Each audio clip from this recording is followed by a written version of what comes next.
Hello दोस्तों, मैं फिर से आ चुका सोलो लेवलिंग रैग्नारोक के एक और नए एपिसोड के साथ। इस एपिसोड की शुरुआत में हम लोग देख पाते हैं उसे गांजा को हारने के बाद आगे बहुत तो अरसा से कहने लगा उस बच्चे को अभी जाने दो। इस चीज को देखने में पाया आपने उस नियतम पोताल को बांध हुए बहुत ही घबरा कर एमसी तरफ देखते हुए कहने लगा गांजा हार चुका है यहाँ पर। और आशा भी थोड़ा सा परेशान होकर एमसी तरफ देखते हुए कहने लगा ऐसा लग रहा है सेदोज के डिसीजन की जो ग्रोथ है वो सच में हमारे एक्सपेक्टेशन से भी ज्यादा जल्दी है। उसी वो हम लोग देख पाते सिरका बहुत ही रोते हुए एमसी तरफ देखते हुए कहने लगा हो। लेकिन अगली को हम लोग देख पाते आशा का इंसेट आकर तो सिरका के गोली पर काट लेता है, जिसके वजह से सिरका वह पूरी तरह से अनकॉन्शियस होने लगा। और इस चीज को देखते हुए आशा कहने लगा अब तुम चुपचाप शांत रहना यहाँ पर। और फिर इस चीज को देखने के बाद एमसी थोड़ा सा परेशान जोर से चिल्ला कहना सिरका। उसी वो आरसा सिरका तरफ देखते हुए थोड़ा सा मुस्कुराकर एमसी कहने लगा इसके लिए परेशान होने की कोई भी जरूरत नहीं है, मैंने सिर्फ यहाँ पर फॉर्स के डिसेंडेंट को कुछ देर के लिए सुला दिया है। आरसा की बात को सुनने के बाद एमसी थोड़ा सा शौक होकर अपनी मन में कहना क्या फॉर्स के डिसेंडेंट, क्या ये कह रहा है सिरका या वो एक मोनाज का डिसेंडेंट है।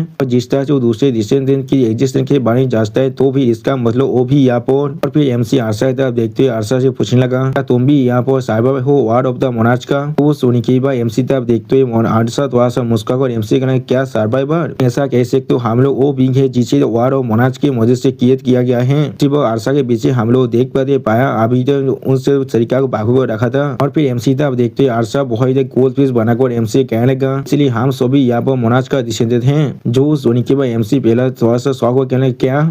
और उसी वो एमसी के पीछे हम लोग देख पाते गांजा पीछे खड़ा होकर एमसी पर अटैक करने आगे बढ़ने लगा। क्लिप पर हम लोग देख पाते गांजा अपने उस बॉडी से एक्स के मदद से एमसी पर अटैक करने की कोशिश करने लगा, जिसे एमसी अपनी सेतु वेपन की मदद से रोकने की कोशिश कर रहा था। और फिर एमसी अपनी सेतु वेपन की तरफ देखते हुए अपने मन में कहने लगा आदमी यहाँ पर इसके दोनों हाथ पूरी तरह से रिश्ते हो जाना चाहिए था। क्लिप पर हम लोग देख पाते आरसा अपनी एक इंसेक्ट मोस्टार की मदद से एमसी पर अटैक करने के लिए अपनी आंखों में अपनी पावर को रिलीज करते हुए आगे बढ़ने लगा। सच में दोस्तों यहाँ पर आरसा देखने में बहुत ही खतरनाक दिख रहा था। लेकिन अगली को हम लोग देख पाते गांजा और आरसा के सामने एक बहुत बड़ा धमाका होता है, जिसे देखने के बाद वो दोनों पहले कुछ भी नहीं समझ पाता है। फिर आरसा आगे बढ़ते गांजा से कहने लगा गांजा मैं भी आप तुम्हें ज्वाइन करने वाला हूँ, हम लोग को जितना हो सके उतना वक्त को बाय करना पड़ेगा पाया के लिए उस गेट को ओपन करने में। वो सिस्टम प्लान से हमें बता रहे थे क्वेस्ट अब अपडेट हो चुका है, एमसी का नया क्वेस्ट बन चुका है मोनाज डिसेंडेंट। और एमसी को बाकी से मोनाज के डिसेंडेंट को अपनी कंपनी की तरह रिक्वेस्ट करना पड़ेगा अपनी टीम के अंदर ना। जो सेतु वो को भी एमसी को अपने मास्टर की तरह रिकॉग्नाइज नहीं करने वाला है, क्योंकि एमसी यहाँ बहुत ही कमजोर बन जाएगा।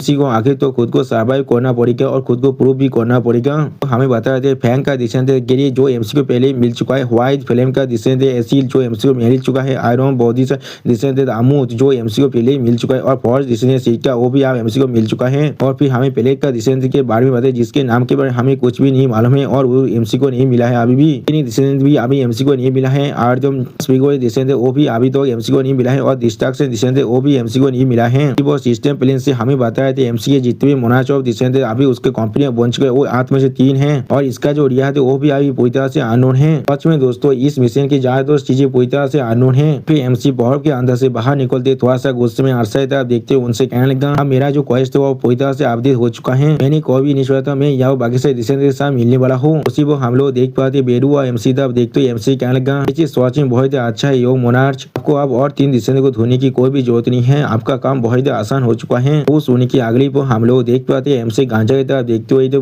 बेरू से कहने लगा मुझे नहीं लगता है वो लोग यहाँ पर आसानी से मेरा कंपनी को बनने के लिए तैयार होने वाला है। क्या बेरू तुम सच में लग रहा है वो लोग ऐसा करने वाला है। और उसी वो हम लोग देख पाते गांजा अपने उस बॉडी से एक्स को लेकर एमसी पे अटैक करने लगे बहुत तो एमसी कहने लगा तुम अब जरूर मरने वाले हो। उसी वक्त बेरू उसकी तरफ देखते हुए एमसी कहने लगा फिर आपको सिर्फ उन लोगों को पीटना पड़ेगा जब तो ना वो लोग मान जाए। उसी वो हम लोग देख पाते एमसी अपनी आंखों के अंदर अपने उस सेदो पावर को अनलिस्ट करने लगा। अगली पर हम लोग देख पाते एमसी बहुत ही आसानी से गांजा बहुत से सेलेस को मारने के बाद आगे बढ़ चुका है। सच में दोस्तों यहाँ पर एमसी बहुत ही ताकतवर बन चुका है। अब इस चीज को देखने में आरसा अपने पीठ के अंदर से बहुत से सेंटीमीटर मोस्ता को बाहर निकलने लगा और फिर अपने हाथ के इशारे की मदद से उसे सेंटीमीटर मोस्ता को एमसी पे अटैक करने आगे भेजने लगा। सच में दोस्तों यहाँ पर आरसा देखने में बहुत ही कीपी दिख रहा था। फिर हम लोग देख पाते एमसी अपनी आंखों में अपनी सेदो पावर को अनलिस्ट करते आरसा के हारे कहते को दौज करते आरसा की तरफ देखते हुए आरसा से कहने लगा वो या वो बाक्स को इस्तेमाल कर रहा है। शायद यहाँ पर रेंज एतेकर हो, मैंने बिल्कुल सही कहा ना। अब एमसी के बात को सुनने के बाद आरसा पहले थोड़ा सा मुस्कुराने लगा और फिर हम लोग देख पाते एमसी के पीछे एक पोर्टल के अंदर आरसा के वो दोनों तेंतिकल घुस जाते हैं।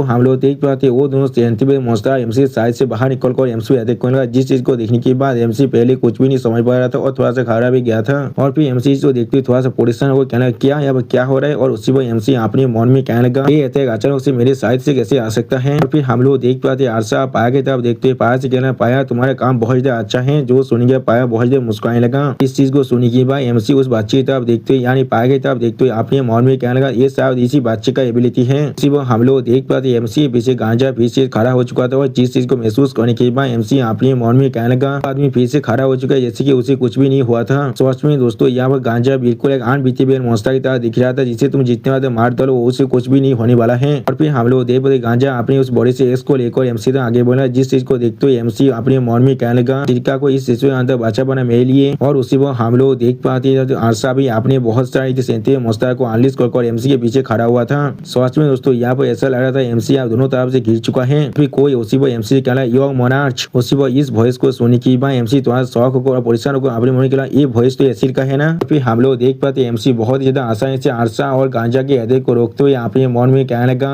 यहाँ पर क्या हो रहा है। और उसी पर हम लोग देख पाते एसिड एमसी के माइंड में फिर से कहने लगा और गेरी को बाहर निकाले हम लोग आपको मदद करने वाले हैं। उसी पर एमसी अपने माइंड में एसिड से कहने लगा ये सारे आदमी सोच में बहुत ताकतवर है, इतना ताकतवर है जिन्हें तुम चाहकर भी हैंडल नहीं कर सकते हो। जो सुनने के बाद एसिड एमसी से कहने लगा इस चीज बिल्कुल सही है, आप हम पर थोड़ा सा यकीन तो कीजिए। और फिर एमसी के माइंड में एसिड फिर से कहने लगा लोग आपके कंपनी को बोने जाते हैं जो आपके साथ मिलकर यहाँ पर फाइट करने वाला है। जिस चीज को सुनने के बाद एमसी पहले थोड़ा सा परेशान होने लगा और कुछ भी नहीं कह पाता है। फिर एमसी गांजा के अटैक को अपने हाथ से रोकते और अपने और हाथ से अपने पीछे बोतल को बांधते उन दोनों से कहने लगा तुम दोनों यहाँ पर खुद को ज्यादा स्टेयर मत करना। अगली को हम लोग देख पाते एमसी के बोतल गांजा से दो भी बाहर निकल कर आरसा पर अटैक करने के लिए आगे बढ़ने लगा। जिस चीज को महसूस करने के बाद गांजा पहले थोड़ा सा शौक था और कुछ भी नहीं कर पा रहा था। फिर हम लोग देख पाते ऐसे बाहर निकल कर बहुत ही खुश होकर कहने लगा आप साथ में वक्त आ चुका है हम लोगों का साइन करने का। और फिर ऐसी गिरी की तरफ देखते ही उससे कहने लगा गिरी क्या तुम त्योहार हो आप। जो सुनी गिरी भी यहाँ पर उप उप करने लगा। इन दोनों को देखने पर आरसा थोड़ा सा मुस्कुराते हुए कहने लगा मोनाज दिशंते जोलो शेदोज के दिशंते से पहले ही बाउंड हो चुका है। और उसी को हम लोग देख पाते आरसा अपनी उस सेंटर में मस्तर की मदद से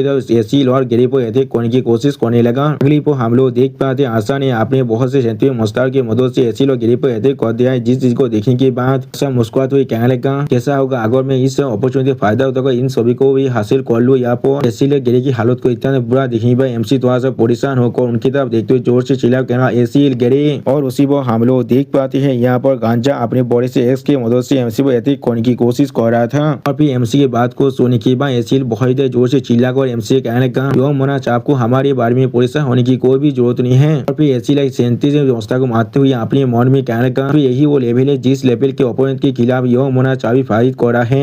ये लोग सोच में बहुत ही ताकतवर है यहाँ पर। फिर एसिल अपने पास के बारे में याद करते हुए अपने मन में कहने लगा मुझे अच्छी तरह से मालूम था इसलिए यो मोनाज यहाँ पर हम लोग को नहीं बुलाना चाहता था क्योंकि वो हमेशा हमें पतित करने की कोशिश कर रहा है कि ग्रोथ और हम लोग की ग्रोथ के बीच में जो गैप है वो सोच में बहुत ही बड़ा है। लेकिन अगली को हम लोग देख पाते एसिल ने बहुत ही आसानी से आशा के बहुत से सेंचुरी मोस्टर को ऐसे मार दिला जैसे कि वो लोग बिल्कुल उसके सामने कीड़े मकोड़े और कुछ भी नहीं। अब इस चीज को देखने के बाद आशा पहले बहुत ही शौक रहे थे कुछ भी नहीं समझ पा रहा था। फिर हम लोग देख पाते एसी के बाल यह पूरी तरह से सफेद हो चुका था। फिर हम लोग देख पाते एसी और कैरी यहाँ पर एक्सा मिलकर अपनी फ्यूजन टेक्निक को इस्तेमाल कर रहा है और जिस चीज को देखते हुए कैरी और एसी एक्सा अपने मन में कहने का और इसीलिए वो चीज वो है जो चीज हमें और भी ज्यादा फास्टेड बना रहा है। एमसी एसिल और गेरी की तरफ देखते हुए अपने मन में कहना एसिल और गेरी यहाँ पर अपनी बीस्ट पोजिशन स्किल को इस्तेमाल कर पा रहा है वो एक बहुत स्किल है यहाँ पर। उसी पर हम लोग देख पाते हैं एमसी बहुत आसानी से गांजा के जो अटैक है उसे दौज कर लेता है। और फिर एसिल आप आशा पर अटैक होते बहुत मुस्कुराकर उससे कहने लगा ये चीज वो और सिर्फ नहीं है जो सी यहाँ पर सोच में है। क्लिप और हम लोग देख पाते हैं यहाँ पर एसिल अपने पेशाज के bond skill demo strike fast strike को इस्तेमाल करता है जिसके वजह से एसिल बहुत ही आसानी से आशा के सारे सेंचुरी मोस्टर को खत्म कर पा रहा था। और इस चीज को देखने के बाद आशा पहले कुछ भी नहीं समझ पा रहा था या तो भी आशा की एक गाल के अंदर भी जब एसिल के इस अटैक के वजह से यहाँ पर एक स्क्रैच पहुंच जाता है जिस चीज को महसूस करने के बाद आशा पहले कुछ भी नहीं कह पा रहा था। सच में दोस्तों आशा यह बहुत ही शौक हो चुका था। उसका मुंह को देखकर आप लोग इस चीज को अच्छी तरह से समझ सकते हैं। अब अगली को हम लोग देख पाते एसिल अपनी वेपन की मदद से आशा पर अटैक करने की कोशिश कर रहा है जिससे आशा अपने हाथ की मदद से रोकने की कोशिश कर रहा था। सच में दोस्तों इन दोनों की फाइट देखने में बहुत ही औसम दिख रहा था। लेकिन अगली पर हम लोग देख पाते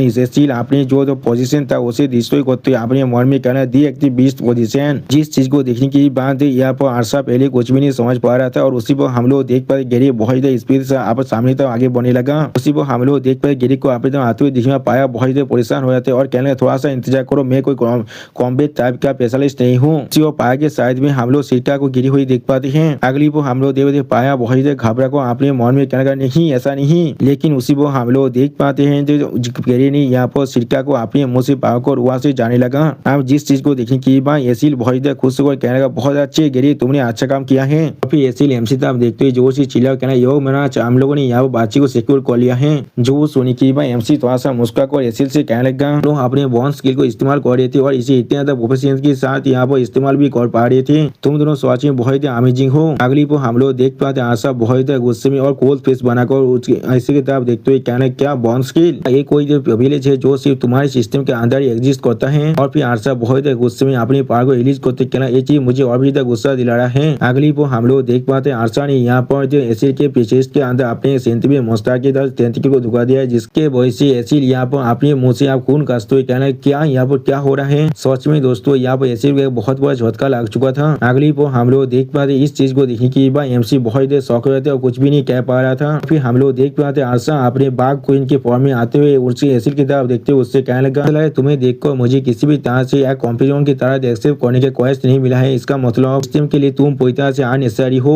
और फिर आशा ऐसे तरफ देखते हुए बहुत कोल्ड पीस बना को कोल तुम्हें कहने लगा तो फिर आप मोरो यहाँ पर। सच में दोस्तों यहाँ पर आशा देखने में बहुत खतरनाक दिख रहा था। लेकिन अगली पर हम लोग देख पाते आशा के शॉर्ट से ऊपर से वहाँ पर गांजा उड़कर जाने लगा, जिस चीज को महसूस करने की बाद आशा पहले बहुत देर सौ गए थे और कुछ भी नहीं समझ पा रहा था। फिर अगली पर आशा बहुत गुस्से में अपने पार को रिलीज करते जोर से चिल्ला कहना शेडो डिसेंडेंट। सच में दोस्तों यहाँ पर आशा बहुत ज्यादा स्कैरी भी दिख रहा था। लेकिन उसी पर हम लोग देख पाते एमसी ने बहुत ही ज्यादा आसानी से आशा के जो टेंटिकल था उसे आप दो हिस्से में काट डाला है और एसिड को अपने हाथों से पकड़ लिया है। और फिर हम लोग देख पाते एमसी एसिड को नीचे नामा तो सिस्टम पेरेंट्स कहना आइटम विंडो को ओपन करो। उसी पर इस चीज को देखने के बाद आशा कुछ भी नहीं कह पा रहा था। फिर हम लोग देख पाते एसिड बहुत परेशान होकर एमसी तरफ देखते हुए कहना यो मोनाज में जो सुनी की बात एमसी आप एसिड की तरफ देखते उससे कहना ये चीज बिल्कुल सही है एसिड आप पहले थोड़ा सा रेस्ट करो। और फिर एमसी आपने उस सेतु ढांचे को ओपन करने के बाद गेरी के ऊपर एसिड को सुलाने के बाद गेरी से कहने लगा एसिड और सिरका को लेकर सेतु ढांचे के अंदर चढ़ाओ। अभी जो सुनने के बाद गेरी ऑफ करने लगा। वो हम लोग देख पाते एमसी आई बहुत कोच पीस बनाकर अपने सामने की तरफ भी देख रहा था। वो हम लोग देख पाते तो गांजा पीस से खड़ा होकर आसमान की तरफ जाम करने लगा। और फिर हम लोग देख पाते आरसा पाया के कोरिबा को पाया से पाया आरसा मैंने पहले उस गेट को देख ले और उसे अच्छी तरह से मेमोराइज कर लिया है। उसी वो हम लोग देख पाते उनके बीच से गांजा भी आंखों खड़ा हो चुका है। सच में दोस्तों ये तीनों एक साथ अभी बहुत औसम दिख रहा था। फिर पाया अपने पावर को इस्तेमाल करते हुए खुश होकर कहने लगा लेकिन इसका कॉस्ट सच में बहुत बड़ा होने पड़ा है क्योंकि वो इसका एक्सक्लूसिव डोमेन है। लेकिन मैं जरूर तुम्हारे लिए उस गेट को किसी भी बॉक्स ओपन कर सकता हूँ। आरसा जो सोनी की आरसा पाया की तरफ देखते हुए पाया से कहने लगा तुम्हारा बहुत शुक्रिया। फिर आरसा गांजा की तरफ देखते हुए गांजा से कहने लगा तो फिर गांजा और पाया तुम दोनों जाकर अभी फोर्स के डिसीजन को लेकर आओ। और फिर हमें दिखा थे यहाँ पर और एक बोतल बनने लगा। वो एमसी आरसा तरफ देखते हुए बाघ। और फिर एमसी बहुत कोल्ड प्रेस बनाकर आरसा तरफ देखते हुए कोल्ड में उससे करने लगा। हमारी बातों को सुनकर ऐसा लग रहा है तुम्हारे पास भी अपनी खुद की सिस्टम है यहाँ पर, तुम वो सिस्टम इस्तेमाल करो जिससे मेरे डैड ने यानी सेदो मनाज ने बना है। वो सोने की बात आरसा थोड़ा सा मुस्कुरा तो एमसी तरफ देखते हुए एमसी का बिल्कुल भी नहीं, सिस्टम मेरे पास है उसका डिजाइन तुम्हारी डैड से बना हुई डिजाइन से बहुत सुपीरियर है।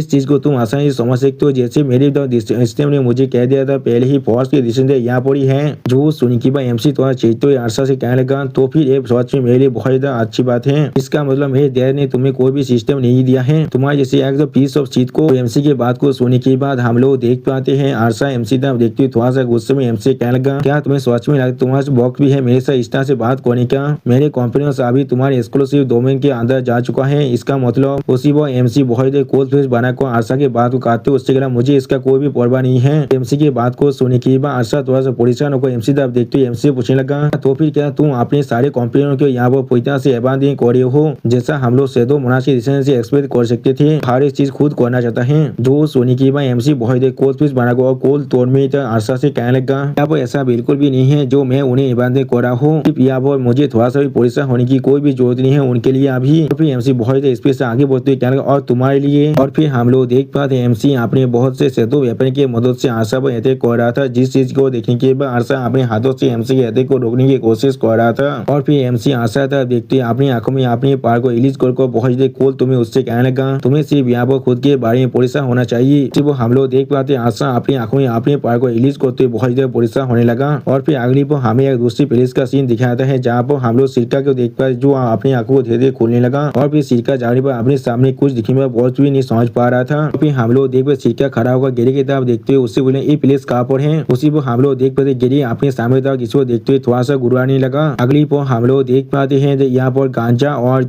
पाया आ चुका था और पाया यहाँ पर बहुत देर घबरा भी रहा था। उन दोनों की तरफ देखते सिरका अपने मन में कहना वो सारी इंसान वो लोग यहाँ पर वो है जो मुझे किडनैप करने की कोशिश कर रहा था पहले। फिर अगली पर हम लोग देख पाते कोई अपने ओरा पेशा को अनलिस्ट करते हुए सिरका की तरफ देखते हुए सिरका से कहना मुझे शायद तुम सभी से एक सवाल पूछना चाहिए। और फिर वो बींग अभी तक गांजा और पाया की तरफ देखते हुए उनसे कहने लगा तुम लोग मोड़ भी सकते हो तुम्हारे जवाब पर डिपेंड करेगा ये चीज इसीलिए केयरफुली तुम्हारे जवाब को देना मुझे। उसमें उसको इस ओरा को महसूस करूंगा पाया बहुत ज्यादा घबरा था या तो भी वो दौड़ के मैं कांप भी रहा था। और फिर हम लोग उनके ऊपर देख पाते बाहुमत को जो बहुत ज्यादा गुस्से में अपने पार को रिलीज करते अपने आंख में अपने पार को रिलीज कर उनकी तरफ देखते हुए उनसे कहने लगा तुम लोग वहाँ पर हो जिसने उस डेमन औरत को इस तरह बुरा हालत कर दिया है। तो आज में दोस्तों यहाँ बाहुमत बहुत ज्यादा गुस्से में आ चुका था अपने पार को रिलीज करते हुए। तो इस चीज को देखने के बाद यहाँ पर गांजा और पाया कुछ भी नहीं समझ पा रहा था वो लोग बहुत ज्यादा घबरा था। और फिर बाहुमत अभी एसिल के बारे में सोचते हुए उन दोनों से पूछना क्या तुम लोगों ने सच में उसकी यही हालत किया है। सच में दोस्तों यह बाहुमत देखने में बहुत ज्यादा खतरनाक दिख रहा था। और दोस्तों इसी सीन के साथ हमारा ये एपिसोड यहाँ पर ही खत्म होता है। और दोस्तों रायता ने हमें यहाँ पर फिर से एक नोटिस को दिया है। यहाँ पर रायता हमसे कह रहा है हेलो मेरा नाम यहाँ पर तुम जीन है तो मेरे सारे रीडर्स मुझे आपके लिए तो थोड़ा सा खेद है। मुझे इस सीरीज का काम मिलने से पहले मैं सोलो लेवलिंग का सच में एक बहुत बड़ा फैन था। स्कूल के दिनों के वक्त के अंदर मैंने इलस्ट्रेशन और सीन को कैद करने लगा अपनी ड्राइंग की मदद से। मैं पूरी तरह से इंस्पायर हुआ था लेट आर्टिस्ट जैंग सान ग्यूक की मदद से। उनकी इन्फ्लुएंस की वजह से यहाँ पर मैं इतने सारे काम को कर पा रहा हूँ आज तो। हाई स्कूल की ग्रेजुएशन खत्म होने के बाद कॉन्टेस्ट के अंदर पार्टिसिपेट किया था। के अंदर मुझे चुना गया था एक अनएक्सपेक्टेड अपॉर्चुनिटी के लिए जब मुझे होना मिला था सोलो लेवलिंग के साइड स्टोरी को फिर से लिखने का। जी अभी अच्छी तरह से वो दिन याद है जब मैंने इस न्यूज के बारे में सुना था तो मुझे क्या से महसूस हो रहा था। उस चीज को हुए 4 साल पहले ही बीत चुका है। मेरे एक्सपीरियंस की वजह से इस सोलो लेवलिंग के साइड स्टोरीज के अंदर और सोलो लेवलिंग रैग्नारोक की भी सच में बहुत ज्यादा कुछ सीख पाऊँ एक आर्टिस्ट की तरह और एक इंसान की तरह भी। ऐसे वक्त है जो मुझे महसूस हो रहा था मैं बहुत सारी चीज को लेक कर रहा हूँ। मेरी जिंदगी में ऐसे वक्त आ रहा तो मैं सोच में बहुत मुश्किलों को फेस कर रहा था लेकिन मैं सोच में यकीन कर रहा था मेरा वक्त सोच में मेरे लिए बहुत मीनिंगफुल है। आज से मैं अपनी इस सीरीज से रिलेटेड हर एक काम को छोड़कर जाने वाला हूँ। जरूर मैं यहाँ से आप जाने वाला हूँ क्योंकि मेरे वो पर्सनल रीजन है जो मिलिट्री सर्विस है। दोस्तों शायद आप सभी को अच्छी तरह से मालूम होगा साउथ कोरिया के अंदर हर एक इंसान को 3 साल के लिए मिलिट्री सर्विस देना ही पड़ता है। ये उनके क्रांति का एक रूल है जिसे कोई भी चेंज नहीं कर सकता है। फिर रायता फिर से हमसे कहने लगा मैं सोच में यकीन करता हूँ ये चीज इसका अंत नहीं है शायद ये इसके एक नई प्रिपरेशन का शुरुआत भी हो सकता है। आप सभी के हाथ पे वाद और अपनी सापत को अपने सक्सेसर के लिए भेजना चाहता हूँ। जैंग सैंग रेक के और एक डिसाइपल जो आप इस सीरीज को पूरी तरह से कंटिन्यू करने वाला है। जरूर ये चीज उसके लिए कोई भी आसान पोजीशन नहीं है। सोलो लेवलिंग सीरीज के वेट और एक्सपेक्टेशन को अगर हम लोग सही से काउंट करे तो फिर मुझे सोच में यकीन है वो जरूर तो अपनी इमेजिनेशन और अपनी कला के मदद से इस दुनिया को अभी तक बड़ा बनाने वाला है। वेलकम कीजिए अपने सापुत के साथ उसे वो सारे स्टाफ मेंबर जो मेरे साथ मिलकर अभी तो काम कर रहा था और उन सारे इधर को भी जो लोग मुझे इतने दिन से सपोर्ट कर रहा था इस सीरीज के अंदर। सच में आप सभी को अपने दिल से शुक्रिया कहना चाहता हूँ। आप सभी के रिएक्शन सच में मेरे लिए बहुत मीनिंगफुल था। मैं अपनी इस एक्सपीरियंस को अपने दिल के अंदर लेने वाला हूँ भविष्य के लिए मैं अपना बेस्ट देने वाला हूँ आप सभी को वो चीज को दिखाने के लिए जो मेरे लिए सबसे बेस्ट होगा अगला काम के अंदर। इतने सारे बहुत के लिए आप सभी का बहुत शुक्रिया। दोस्तों शायद ऐसा भी हो सकता है अगले हफ्ते से इस सीरीज का और कोई भी एपिसोड ना आ पाए क्योंकि इसका जो रायता है वो अब चेंज हो रहा है। और दोस्तों इसी नोटिस के साथ हमारा ये एपिसोड यहाँ पर ही खत्म होता है। प्लीज सब्सक्राइब माय चैनल और like and share this video. और दोस्तों प्लीज मेरे इस वीडियो को थोड़ा सा हाइप भी कर दे। और दोस्तों मेरे चैनल का जो मेंबरशिप प्रोग्राम है वो अब चालू हो चुका है। वो आप और मैं नई मानव को एक्सप्लेन कर रहा हूँ और बहुत जल्दी से वही मानव का एपिसोड को भी ला रहा हूँ। इसीलिए आप लोग चाहे तो वहाँ पर ज्वाइन कर वो सारे मानव को देख सकते हैं। इसीलिए दोस्तों प्लीज मेरे मेंबरशिप प्रोग्राम को ज्वाइन कर लीजिए। Okay bye bye sayonara.